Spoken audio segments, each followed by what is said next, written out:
ദൈവം വെറുക്കുന്ന ഒരു പാപമാണ്. ദൈവത്തിൻ്റെ മുമ്പിൽ ഒരു ജാതിയുമില്ല പ്രിയമുള്ളവരെ, ദൈവത്തിൻ്റെ മുമ്പിൽ ഒരു മതവുമില്ല പ്രിയമുള്ളവരെ.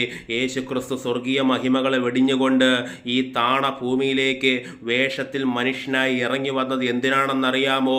സകല മാനവരാശിയെയും അവൻ്റെ പാപത്തിൽ നിന്ന് വിടുവിക്കുവാനാണ്. അല്ലാതെ ചില പ്രത്യേക ജാതിക്കാരെ വിടുവിക്കാനല്ല, ചില പ്രത്യേക മതക്കാരെ വിടുവിക്കുവാനല്ല, ചില പ്രത്യേക ഗ്രൂപ്പുകാരെ വിടുവിക്കാനല്ല. അതിലെല്ലാം ഉപരിയായി സകല മാനവരാശിയെയും അവനെ പാപത്തിൽ നിന്ന് വിടുവിക്കുവാനാണ് യേശുക്രിസ്തു ഭൂമിയിലേക്ക് വന്നത്.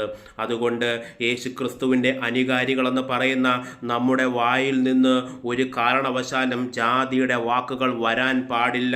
നമ്മുടെ സഭകളിൽ ജാതിയുടെയോ ഒരു പ്രത്യേക ക്രൈറ്റീരിയയുടെ പേരിൽ വിശ്വാസികളെ വേർതിരിക്കാൻ പാടില്ല പ്രിയമുള്ളവരെ.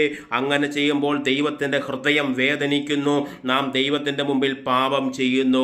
വളരെ വിഷമത്തോടുകൂടി ഞാൻ പറയട്ടെ, ഇന്ന് പലരും രക്ഷിക്കപ്പെട്ട സഭയിലേക്ക് കടന്നു വരാൻ പോലും ഈ ഒരു വേർതിരിവ് കൊണ്ട് ഭയപ്പെടുന്നു. ഡോക്ടേഴ്സിന് സഭയിൽ പ്രത്യേക സ്ഥാനം, എഞ്ചിനീയേഴ്സിന് സഭയിൽ പ്രത്യേക സ്ഥാനം, എഡ്യൂക്കേഷൻ ഉള്ളവന് പ്രത്യേക സ്ഥാനം, എഡ്യൂക്കേഷൻ ഇല്ലാത്തവന് പ്രത്യേക സ്ഥാനം. അങ്ങനെ ആകരുത്. ഹല്ലേലൂയ. പൈസ ഉള്ളവനെയും കാശുകാരനെയും കാശില്ലാത്തവനെയും എല്ലാവരെയും ഒരുപോലെ ചേർത്ത് പിടിക്കാനുള്ളൊരു ഹൃദയം നമ്മുടെ ജീവിതത്തിൽ ഉണ്ടാകണം. ഹല്ലേലൂയ. നമ്മുടെ സഭയിൽ നമുക്കൊപ്പം ഇരുന്ന് ആരാധിക്കുന്നവൻ ഏത് ബാക്ക്ഗ്രൗണ്ടിൽ നിന്നുള്ളവനാണെങ്കിലും അവൻ യേശുവിൻ്റെ രക്തത്താൽ വീണ്ടെടുക്കപ്പെട്ട, അവൻ കൃപയ്ക്ക് അവകാശിയായവനാണെന്ന് മനസ്സിലാക്കിക്കൊണ്ട് അവരെ ചേർത്ത് പിടിക്കുവാൻ നമുക്ക് സാധിക്കണം.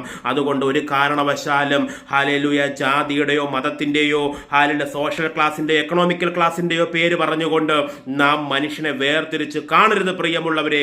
സകലരെയും സ്നേഹിക്കാനുള്ള, സകല വിശ്വാസികളെയും സകല ലോക ജനതയും സ്നേഹിക്കാനുള്ള ഒരു കൃപയ്ക്കായി നമുക്ക് ദൈവത്തോട് നമുക്ക് പ്രാർത്ഥിക്കാം.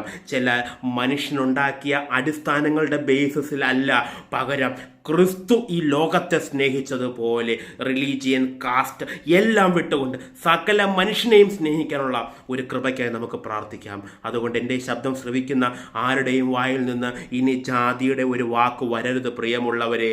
എക്കണോമിക്കൽ സ്റ്റാറ്റസിൻ്റെ ഒരു വാക്ക് വരരുത്. ഹല്ലേലൂയ. നമുക്ക് മാനസാന്തരപ്പെടാം. നമുക്ക് ദൈവത്തോട് നമുക്കൊന്ന് ഏൽപ്പിച്ചു കൊടുത്ത് നമുക്കൊന്ന് പ്രാർത്ഥിക്കാം.